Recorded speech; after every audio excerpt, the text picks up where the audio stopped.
Hey, what is up guys? Welcome back to the channel. So I know I just made a ranking video last night, but I wanted to make another one because I have a very special video project coming up, and this kind of ties right into it. I'm going to be releasing an entire retrospective on World at War Zombies, a little bit about the development leading up to the release of the Zombies mode, and then a full in-detail review and look at each and every single map in the game. However, that video wasn't quite ready for today, so I figured I'd make this ranking video just so you guys can kind of get my opinions on the maps before the retrospective comes out. Anyway, let's waste no time and get right into it. Up at number 4, we got Shino Numa. So this map is pretty special, you know. It introduced the first wonder weapon. It was the first map to have a really cohesive structure to it. You know, you got the spawn room, you got the middle hut, and then branching out from that, you got the doctor's quarters, the fishing hut, etc., etc. In this map, you know, they had the random perks, and they introduced the new trap, the flogger, and the zipline and everything. So there was a lot going for this map. However, there's just something about this map. Whenever it comes to either playing this or another World at War map, I would much rather play a different World at War map. This map is really easy, and it's easy to go for high rounds, which may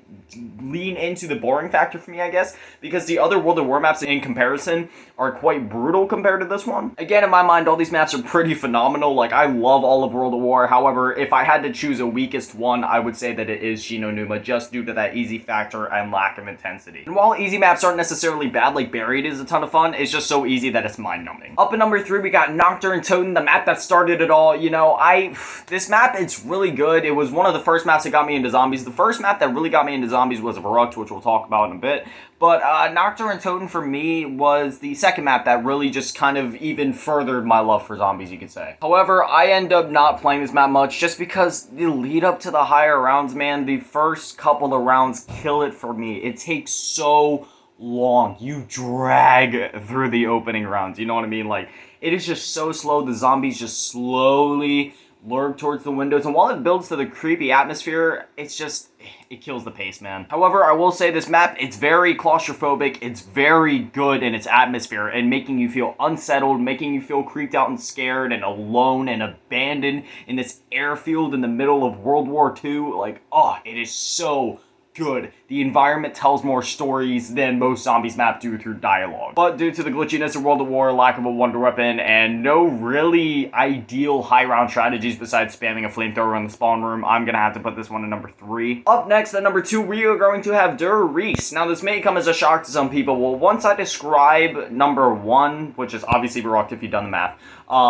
it might make a bit more sense. Where do we go with Der Reese? Introduced Pack-a-Punch. It brought in one of the fan favorite, one of the best Easter egg songs ever, the Monkey Bomb. This map really just took everything Shino Numa did and made it even better. It had the central spawn room, and then it had the branching paths, and in my opinion, they did it even better in this map than in Shino Numa. They took the dog rounds from Shino Numa and made it feel even better here. They took the wonder weapon that they introduced, and then obviously with Pack-a-Punch made that feel even better. They took everything in this map, just took everything from World at War, balled it up into a little ball, and then just splatted it on a table and made it better. And who could forget the late 3 a.m. nights when you're sitting on the catwalk with your friends with the PPSH, the ray gun, the Wunderwaffe, and somebody else is sitting in the corner with an MG42 just laying into these zombies, blasting through the rounds, getting up to around 30, 40, 50, just how far you could go. Like, oh my gosh, so many memories to be had, so much fun to be had, and this map is truly a classic, even why it's been remastered in multiple Call of Duty since. But if I had to pick a number 1, I would have to say it's Verrückt.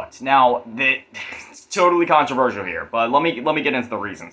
So this was the first zombies map I ever played, so that in itself holds a nostalgia and a just special factor in my heart. It was the first zombies map that really got me into zombies, and immediately I fell in love with it. The atmosphere, the creepy noises, just it's not as abandoned or as lonesome feeling as Nocturne Toten per se, but it still just has this feeling where it's like, you are going to die. The barriers are being torn down aggressively. Zombies are super sprinting at you. You hear the noises and the screams of the dead that still haunt this place. It is truly amazing. You hear the electric traps doing their thing as they recharge. Like, oh, just so much atmosphere to be had here. And the environment and the detail and the blood splattered and the writing of insane people that were held here before they died. There are very few maps that can immerse you instantly into the experience that Verrückt can. As soon as you spawn in, you are immersed. Hearing the laughter of the zombies, you know what I mean, in the background when round 1 is, you know, fading into the screen. And all the screams and all the creepy noises. You go hold X on the dentist chair, you hear those haunting noises, and then you got the oven. And beyond that, getting to high rounds is almost impossible on this map. but that's part of what adds to the fun and the challenge. You're not guaranteed to get past round 20. Like, say you're playing any Black Ops 3 map, round 100, yeah, it's more of a thing of willpower. Like, are you willing to go that far? But in this map, it's like round 20, will you get that far? Are you sure about that? Without glitchy World at Wars, it makes it even harder, especially with these tight corridors and no conceivable camping or training spots long-term at least, because camping on that little thing by the electric trap isn't ideal for too long, and training on this map isn't really possible unless you do a full map train. All in all, when it comes to replaying World at War Zombies, this is the map that I always go to. I love Faruk. Anyways, that's gonna do it for me, guys. Just a quick little ranking. Let me know down in the comments. Do you guys agree with my ranking, or do you think I'm completely wrong? I know everybody's gonna say I'm wrong. I know everybody loves Duries, but this is just my opinion. Anyway, as always, a shout out to the Patrons, Fav Grandma, and Lil Bootytap. Hopefully I'll see you guys back here tomorrow at 7. Thank you for watching. I love you all. Peace.